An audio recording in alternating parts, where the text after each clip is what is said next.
அமைச்சர் பொன்முடி மீது நாடு முழுவதும் புகார் கொடுக்கப்படும் என்று பாஜக மாநில பொதுச் செயலாளர் ஏபி முருகானந்தம் தெரிவித்துள்ளார்.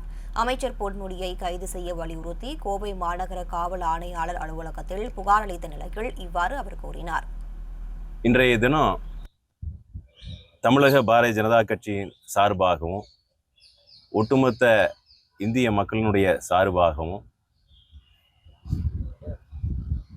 தமிழகத்தினுடைய அமைச்சர் பொன்முடி அவர்களுடைய தரங்கெட்ட ஒரு பேச்சு சமூக வலைதளத்தில் இந்தியா மட்டும் கிடையாது, உலகம் முழுவதும் இருக்கக்கூடிய இந்துக்களினுடைய மனதை புண்படுத்தி இருக்கின்றது. இன்றைக்கும் கூட உயர்நீதிமன்றத்தினுடைய நீதிபதி அவர்கள் சொல்லி இருக்கின்றார்கள். அதை மேற்கோள் காட்டி இதை சொல்ல விரும்புகின்றோம். குற்றவாளிகள் பிறப்பதில்லை, உருவாக்கப்படுகிறார்கள் என்று சொல்லி இருக்கின்றார்கள். அதனால எப்படி குற்றங்கள் அதிகரிக்கின்றது அப்படிங்கிறதுக்கு உதாரணம் அமைச்சர் பொன்முடியினுடைய செயல்பாடுகள்.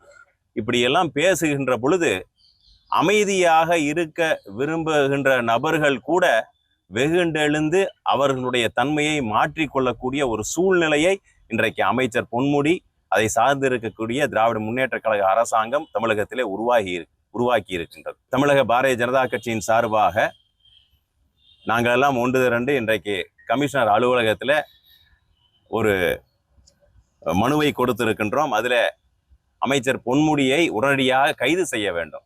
ஏதோ கட்சி பொறுப்பை விட்டு எடுத்துட்டாங்கன்னு சொன்னாங்க. அமைச்சர் பொன்முடியை உடனடியாக கைது செய்யப்பட வேண்டும், சிறையில் அடைக்கப்பட வேண்டும்.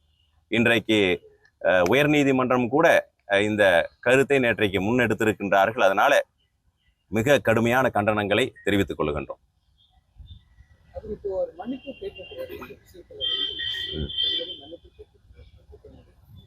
நம்ம வேற ஏதாவது சொல்லிடணும்னு எனக்கு இதா இருக்குது. அதாவது செய்யறதெல்லாம் செஞ்சுட்டு மன்னிப்பு கேட்டா அது எந்த விதத்துல நியாயம் என்று தெரியவில்லை. இது திமுகவுக்கு தான் வெக்கமான சூடு சொரணை எல்லாம் அதுல இருக்கக்கூடிய நபர்களுக்கு தான் இல்லை அப்படின்னம்னா மற்றவங்களுக்கும் இல்லைன்னு நினைச்சிட்டாங்களா இருக்குது. இதை நான் தான் சொல்ற மாதிரி இல்லைங்க, என்னுடைய பெற்ற தாயை சொல்லி இருந்தா எவ்வளவு வேதனைப்பட்டு இருப்பேன். அந்த அளவுக்கு இதுல நாங்கள் வேதனை அடைந்திருக்கோம். நாங்க மட்டும் கிடையாது, அங்கே இருக்கக்கூடிய நபர்கள், அதை கூட்டணி சார்ந்த கட்சியை சார்ந்த நபர்களுக்கு குறைந்தபட்சம் அந்த